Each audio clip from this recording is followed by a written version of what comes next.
இப்போ ரீசெண்டாக ரிலீஸ் ஆன காந்தாரா படம் பற்றி பார்க்கணும் அப்படின்னா எல்லாத்துக்குமே வந்து ரிவ்யூ வந்து பாசிட்டிவாக தான் கொடுத்துருந்தாங்க. இந்த படத்துக்கு மேக்ஸிமம் வந்து நெகட்டிவ் ரிவ்யூ எதுவுமே வரல. ஆனால் இந்த படம் ஹிட் ஆகிறதுக்கான ஒரு மிக முக்கியமான ஒரு 5 காரணங்கள் இருக்குது. இதை ஃபாலோ பண்ணாங்க அப்படின்னா கண்டிப்பாக தமிழ் இண்டஸ்ட்ரியிலேயே இந்த மாதிரியான ஒரு மாசி ஹிட் மூவி வந்து எடுக்க முடியும். ஸோ அப்படி என்னடா காரணம், இந்த 5 காரணம் அப்போ நம்மகிட்ட இல்லையா அப்படின்னா நம்மகிட்ட இல்லை, அதுதான் வந்து உண்மை. சரி, இப்போ அந்த 5 காரணம் என்ன அப்படின்றத வந்து சொல்லிடுறேன். இந்த 5 காரணங்களால் மட்டும்தான் அந்த படம் வந்து ஹிட் ஆச்சு, வேறு எந்த காரணமே வந்து கிடையாது. அதுதான் வந்து உண்மை. இது 5 நான் சொல்லி முடிச்சோடனே வந்து உங்களுக்கு புரியும், அந்த பையன் சொல்றது ஓரளவு கரெக்ட் தான்ப்பா அப்படின்னு. ஸோ நீங்கள் வீடியோ ஃபுல்லாக பாருங்க, அப்பதான் நான் என்ன சொல்ல வரேன் அப்படின்றது வந்து உங்களுக்கு வந்து தெளிவாக புரியும். இந்த படத்தினுடைய வெற்றிக்கு மிக முக்கியமான காரணம் என்ன வந்து பார்த்தீங்கன்னா, ஃபர்ஸ்ட் வந்து பார்த்தீங்கன்னா இந்த ஸ்டோரி வந்து பார்த்தீங்கன்னா ஒரு மண் சார்ந்த கதை. ஆக்சுவலாக வந்து இது ஒரு குலதெய்வ வழிபாட்டை முன்னிறுத்தி தான் வந்து இந்த ஸ்டோரி வந்து எழுதப்பட்டிருக்கு. ஆக்சுவலாக அந்த குலதெய்வம் வந்து பார்த்தீங்கன்னா இந்த மொத்த தமிழ்நாடு மாதிரி மொத்த கர்நாடகாவிலேயே அந்த சாமி வந்து கும்பிடப்படுதா அப்படின்னு கேட்டால் கிடையவே கிடையாது. ஜஸ்ட் ஒரு ரெண்டே ஒரு மாவட்டங்களில் மட்டும் வழிபடக்கூடியது தான் வந்து அந்த குளிகா அண்ட் அந்த பஞ்சுருளி கடவுள். ஸோ அந்த சின்ன ஏரியாவில் கவர் பண்ணக்கூடிய ஒரு ஸ்டோரியாக இருந்தாலும் அதை வந்து இந்த அளவுக்கு வந்து ஒரு பிரம்மாண்டமாக வந்து ரைட்டிங் பண்ணாங்கல்ல. ஸோ அந்த ஒரு மண் சார்ந்த விஷயத்தை, ஸோ அதில் தான் வந்து இந்த கதை வந்து ஜெயிச்சிருச்சு அப்படின்னு சொல்லுவேன். ஏன்னா ஆக்சுவலாக வந்து நீங்கள் ஸ்க்ரீன்லேயே வந்து அந்த சாமி வர்றதா இருக்கட்டும், அந்த சாமி வந்து ஆடுறதா இருக்கட்டும், ரிஷப் செட்டி வந்து அந்த சாமி உள்ள இறங்குறதா, அந்த மாதிரி விஷயங்கள் இருக்கட்டும், எல்லா சீனுமே வந்து ஒரு கூஸ் பம்ப் ஸ்டோரி. அதுக்கு என்ன மிக முக்கியமான காரணம் அப்படின்னு வந்து பார்த்தீங்கன்னா நம்ம கூட வந்து நல்லபடியாக கனெக்ட் ஆகிருக்கு. ஸோ அந்த ஒரு காரணம் தான். நீங்களே கொஞ்சம் யோசிச்சு பாருங்களேன். வெறும் ஒரு 2 டிஸ்ட்ரிக்டில் வழிபடக்கூடிய ஒரு கடவுளை இவ்வளோ தூரம் ரீச் பண்ணியிருக்காங்க. ஆனால் தமிழ்நாட்டில் வந்து பார்த்தீங்கன்னா கிட்டத்தட்ட 476 குலதெய்வங்கள், அதாவது சிறு தெய்வங்கள் வந்து இருக்குது. இது ஒவ்வொன்றுக்குமே வந்து பார்த்தீங்கன்னா நம்மளுக்கு தனித்தனியாக வந்து எல்லாத்துக்குமே வந்து ஒரு ஸ்டோரிலாம் வந்து வச்சுருக்கோம். புராண ரீதியாகவும் நிறைய கதைகள்லாம் இருக்குது. ஸோ இதெல்லாம் வந்து நம்ம ஏன் புஷ் பண்ணி ஒரு ஸ்டோரியாக எடுத்து ஒரு 100 கோடி பட்ஜெட்டில் எடுக்கக்கூடாது? ஆனால் வந்து நம்ம எடுக்கவே இல்லை. நம்ம என்ன பண்ணுறோம், 350 கோடி ஒரு பட்ஜெட்டை போட்டு ஒரு ஹீரோவுக்கு மட்டும் 200 கோடியை கொடுத்துட்டு மிச்சம் 150 கோடியில் இந்த படத்தை எப்படா முடிக்கலாம் அப்படின்னு சொல்லிட்டு சுற்றிக்கிட்டே இருப்போம். ஆனால் அங்கே வந்து பார்த்தீங்கன்னா மொத்தமே 120 கோடியில் ஒரு மாசிவான கதையை வந்து எடுத்து முடிச்சிட்டாங்க. அதுக்கு மிக முக்கியமான காரணம் என்ன வந்து பார்த்தீங்கன்னா, படத்தில் ஒரு 4 ஆக்டர் மட்டும்தாங்க ரொம்ப தெரிஞ்சவங்க. மற்ற எல்லா ஃபேஸையுமே நீங்கள் பாருங்கள், எல்லாமே ஒரு புதுமுகமாக அந்த மாதிரியே தான் வச்சுருப்பாங்க. ஏன்னா அவங்களோட அந்த கேஸ்ட் அண்ட் குரூவுக்கு வந்து காஸ்ட்டை வந்து குறைச்சிட்டு படத்தினுடைய பட்ஜெட்டுக்கு வந்து நிறையா வந்து செலவழிச்சிருக்காங்க. ஸோ அந்த ஒரு விஷயம் வந்து நல்லாவே வந்து ஸ்க்ரீனில் தெரிஞ்சிருக்கும். ஸோ இப்போவும் சொல்கிறேன், இந்த மண் சார்ந்த கதையை நீ எடுத்து பண்ணாங்க, அதுதான் வந்து மிக முக்கியமான ஒரு காரணம் இந்த படம் ஹிட் ஆனதுக்கு.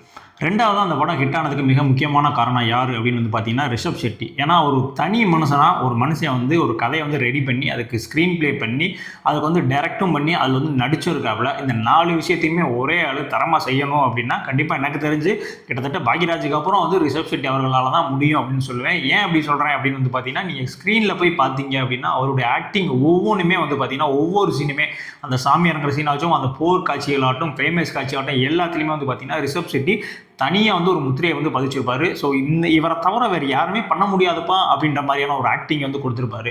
இவரே அந்த இடத்துல வந்து இல்லை, எனக்கு வந்து ஒரு ஸ்லோ மோஷன் போடுங்க, நான் வந்து பிஜிஎம் போட்டு நடந்து வரேன் அப்படின்ற மாதிரிலாம் அந்த ஸ்டோரியில் எழுதியிருந்தார். ஏன்னா அவர் எழுதணும், அவர் படம் தான், அவர் என்ன வேணால் வந்து கொண்டு வரலாம்ல. ஸோ அதெல்லாம் பண்ணியிருந்தாரு அப்படின்னா இந்த படம் வந்து டோட்டலாக வந்து ஃப்ளாப் ஆயிருக்கும். ஸோ இல்லை, அதெல்லாம் இல்லை, இந்த கதைக்கு என்ன தேவையோ நான் அதை மட்டும் எடுத்துக்கிறேன், நான் அதுக்கு மட்டும் நான் நடிக்கிறேன் அப்படின்னு சொல்லி ஒரு மனுஷன் வந்து எழுதி வந்து ரைட் பண்ணி வந்து நடிச்சிருக்காப்புல. ஸோ அந்த உண்மையான உழைப்புக்கு கிடைச்ச வெற்றி தான் வந்து இந்த காந்தாரா படத்தினுடைய வெற்றி. ஏன்னா இந்த படம் முழுவதுமே வந்து பார்த்தீங்கன்னா அவர் ஒரே ஆள் தான் சிங்கிள் ஹேண்டடாக வந்து தாங்கி போவார். அவருடைய நடிப்பு ஏதாவது ஒரு இடத்துல ஸ்லிப்பாக இருந்தாலும் படம் வந்து டோட்டலாகவே வந்து உழைப்பிருக்கும். ஆனால் அந்த மாதிரியான எந்த விஷயங்களுமே அவர் வந்து பண்ணவே இல்லை. படம் நம்ம நம்பி தான் இருக்குது அப்படின்னு சொல்லிட்டு ஒன் ஹேண்டடாக வந்து இந்த படத்தை வந்து தூக்கிட்டு போய் ஜெயிக்க வச்சிட்டாப்புல. ஸோ இது மாதிரி தமிழ் சினிமாவில் எத்தனை பேர் வந்து பண்ணியிருக்காங்க அப்படின்ற மாதிரி நீங்களே யோசிச்சு பாருங்கள். ஏன்னா அவங்களுக்கு வந்து பார்த்தீங்கன்னா அவங்க லெவலில் வந்து படம் ஹிட் ஆனால் போதும் அப்படின்னு நினைக்கிறாங்க. வேர்ல்டு லெவலில் ஒரு படத்தை வந்து கொண்டு போகணும் அப்படின்ற மாதிரியான ஒரு மேக்கிங் வந்து கிடையவே கிடையாது. நான் ஃபஸ்ட்டு பாயிண்டில் சொன்னது போல தான், எல்லா காசையும் வந்து சம்பளத்துக்கே கொடுத்துட்டு படம் எடுக்க முடியாமல் திணறிக்கிட்டு இருக்காங்க. இதுதான் இந்த தமிழ் சினிமாவுடைய நிலைமை. ஸோ நம்ம வந்து நான் 2வது காரணத்தையும் சொல்லிட்டேன். அடுத்த 3வதா என்ன அப்படின்றது வந்து பார்த்துடலாம். 3வதா வந்து பார்த்தீங்கன்னா music and art work.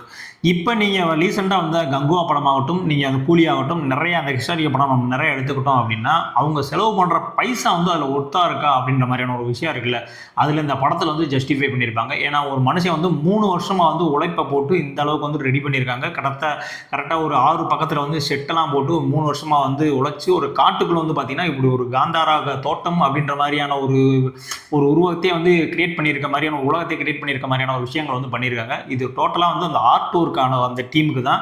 So அதே பாயிண்ட்டுக்கு தான் திரும்ப திரும்ப வரேன். அவங்க கொடுத்த எல்லா காசையுமே வந்து படத்துக்கு செலவழிக்கணும் அப்படின்னு நினச்சி செலவழிச்சதுனால மட்டும்தான் அந்த காந்தாரா உலகம் அப்படின்றதுக்கான ஒரு உலகத்துக்குள்ளே அவங்களால வந்து இருக்க முடிஞ்சிச்சு. அண்ட் ஸ்பெஷலி வந்து பார்த்தீங்கன்னா மியூசிக், அவருடைய அந்த கிளைமேக்ஸ் பிஜிஎம் ஆகட்டும், அந்த சீனில் அவர் நடிக்கிறாரு அப்படின்றத காட்டிலும் நம்மளுக்கு எப்படி அது கனெக்ட் ஆகுது அப்படின்னு வந்து பார்த்தீங்கன்னா அந்த காந்தாரா பிஜிஎம் மட்டும்தான். இப்போவுமே வந்து பார்த்தீங்கன்னா உங்களுக்கு அந்த சவுண்டு தெரியும். ஸோ அந்த சவுண்டு கொடுத்தாலே இது வந்து காந்தாரா படம் தான் அப்படின்ற மாதிரியான ஒரு ஃபீலை கொடுக்க வச்சது எது அப்படின்னு வந்து பார்த்தீங்கன்னா அந்த பின்னணி இசை தான். இந்த பின்னணி இசையும் இந்த ஆர்ட் ஒர்க்கும் நல்லபடியாக இருந்தனால தான் இந்த படம் வந்து இவ்வளோ தூரம் மக்கள்கிட்ட கனெக்ட் ஆச்சு. அதனால தான் அந்த படம் வந்து ஹிட்டும் ஆச்சு.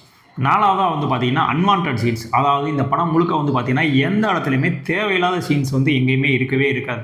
நீங்கள் ஃபஸ்ட் ஹாஃப்லாம் என்னடா இவ்வளோ போராக இருக்குது, இவ்வளோ தூரம் வந்து இந்த படத்தை மொக்க பண்ணிகிட்டு இருக்காங்களே அப்படின்னு நினைக்கும் போது செகண்ட் ஹாஃபில் வந்து பார்த்தீங்கன்னா இதனால தான் ஃபஸ்ட் ஹாஃப் அந்த சீனெல்லாம் நடந்துச்சு அப்படின்ற மாதிரி வந்து ஒரு கோரிலேட் பண்ணியிருப்பாங்க ருக்மணி வச்சு. ஸோ அந்த படத்தில் தேவையில்லாத சீன், ஏன்னா அவர் தான் ரைட்டரு, அவர் தான் டேரக்டர், அவர் தான் ஆக்டர். ஸோ அவரை வச்சு அந்த படத்தில் என்ன சீன் வேணால் வச்சுக்கலாம். 2 பேருக்கு ஒரு டூயட் சாங் வச்சு கூட 2 பேர் வந்து பாடிட்டு இருந்திருக்கலாம். ஸோ அந்த மாதிரியான எந்த விஷயமே வந்து இந்த படத்தில் இருக்காது. இந்த படத்துக்கு என்ன தேவை, அந்த தேவையை மட்டும் எழுதுறேன், அதை மட்டும் தான் வந்து ஸ்க்ரீன் பிளேல கொண்டு வருவேன், அது மட்டும் தான் வந்து காட்சி அமைப்பாக வரும் அப்படின்னு சொல்லி ஒரு விஷயத்த பண்ணியிருக்காருல்ல.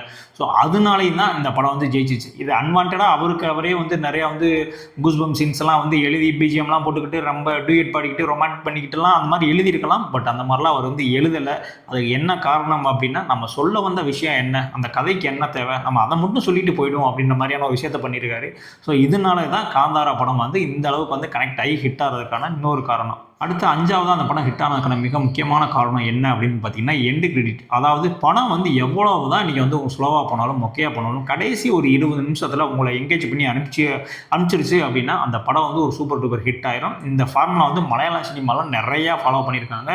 ஏன்னா படத்துடைய ஆரம்பத்துலேருந்து கிட்டத்தட்ட படம் முடிய ஒரு 1/4 மணி நேரம் வரைக்கும் வந்து என்ன நடக்குதுன்னே தெரியாத அளவுக்கு போயிட்டுருக்கும். லாஸ்ட் ஒரு 20 மினிட்ஸ் 30 மினிட்ஸில் வந்து பார்த்தீங்கன்னா அப்படியே ஒரு ஹைப்பை கொடுத்து ஒரு ட்விஸ்ட்லாம் வச்சு விட்டு படத்தை வந்து பீக் பண்ணிடுவாங்க. ஸோ அந்த மாதிரியான ஒரு விஷயம் வந்து இந்த படத்தில் வந்து பண்ணியிருப்பாங்க. ஸோ அதனால படம் முடிஞ்சு நீங்கள் வெளியே வந்தாலுமே கூட அந்த சீனு, அந்த சாமி வந்தாருக்கான அந்த ஆடினது எல்லாமே வந்து நம்ம வந்து மனசில் ஓடிக்கிட்டே இருக்கும். நீங்கள் எனக்கு வந்து தூங்குனா கூட வந்து உங்கள் மைண்ட் வந்து அந்த பஞ்சுகுலி அந்த இதெல்லாம் வந்து ஓடிக்கிட்டே இருந்திருக்கும். ஸோ அதுக்கான காரணம் என்ன அப்படின்னு பார்த்தீங்கன்னா அந்த கனெக்டிவிட்டி. ஸோ எண்டில் கொடுக்கக்கூடிய கனெக்டிவிட்டி ஓவரால் அந்த படம் ஹிட் ஆனதுக்கு மிக முக்கியமான ஒரு காமன் பாயிண்ட் என்ன அப்படின்னு வந்து பார்த்தீங்கன்னா அந்த கனெக்டிவிட்டி மட்டும்தான். இப்போ ஒரு பெரிய படம், ஒரு பாகுபலி இருக்குது, ட்ரிபிள் ஆர் இருக்குது அப்படின்னா கூட அந்த படத்தில் கூட உங்களால் வந்து கனெக்ட் பண்ணிக்க முடியாது. ஆனால் இந்த படத்தில் வந்து அந்த அளவுக்கு வந்து கனெக்ட் பண்ண முடியும். ஏன் அப்படின்னா உங்களை அதான் ஆரம்பத்தில் சொன்ன மாதிரி அந்த ஒரு உலகம் ஒரு கிரியேட் பண்ணிட்டாங்க. காந்தாரா காடு அந்த மாதிரி ஒன்று கிரியேட் பண்ணியிருக்காங்க. அந்த காட்டுக்குள்ளேயே நம்ம இருக்கிற மாதிரியான விஷயங்களை வந்து கிரியேட் பண்ணி வச்சிருக்காங்க. ஸோ அது எல்லாமே வந்து நம்ம கூட நம்முடைய லைஃப்பில் வந்து எல்லாமே வந்து கனெக்ட் ஆகுது. ஸோ நம்மளும் குலதெய்வ கோயிலுக்கெல்லாம் போகிறோம், வழிபடுறோம், எல்லாமே செய்கிறோம். ஸோ அந்த மாதிரியான இருக்கக்கூடிய நம்ம மக்களுக்கு இந்த படம் வந்து ரொம்பவுமே நல்லாவே வந்து இந்த படம் வந்து கனெக்ட் ஆச்சு. அதனால தான் வந்து இந்த படம் கன்னடா அந்த சைடில் ஹிட் ஆகிறதுனா வேற. தமிழ்நாட்டில் எப்படி ஹிட் ஆச்சு அப்படின்னா இங்கே குலதெய்வ வழிபாடு அப்படின்னு ஒரு விஷயம் வந்து இருக்குது.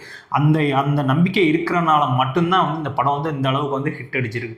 ஸோ இந்த 5 காரணமும் ஒரு சேர ஒரு படத்தில் இருந்துச்சு அப்படின்னா கண்டிப்பாக அந்த படம் வந்து ஹிட் அடிக்கும். அதில் வந்து எக்காரணம் கொண்டு வந்து மாறவே மாறாது. ஸோ வரும் காலங்களில் நம்மளும் வந்து இந்த மாதிரி படத்துக்கு வந்து எல்லா அமௌண்ட்டையும் வந்து செலவழிச்சிட்டு ஹீரோயின்ஸ் அதெல்லாம் வந்து கம்மி பண்ணோம் அப்படின்னா படத்துக்கான ஒரு குவாலிட்டியை உருவாக்கணும் அப்படின்னா கண்டிப்பாக அந்த படம் வந்து மக்கள்கிட்ட வந்து ஜெயிக்கும்.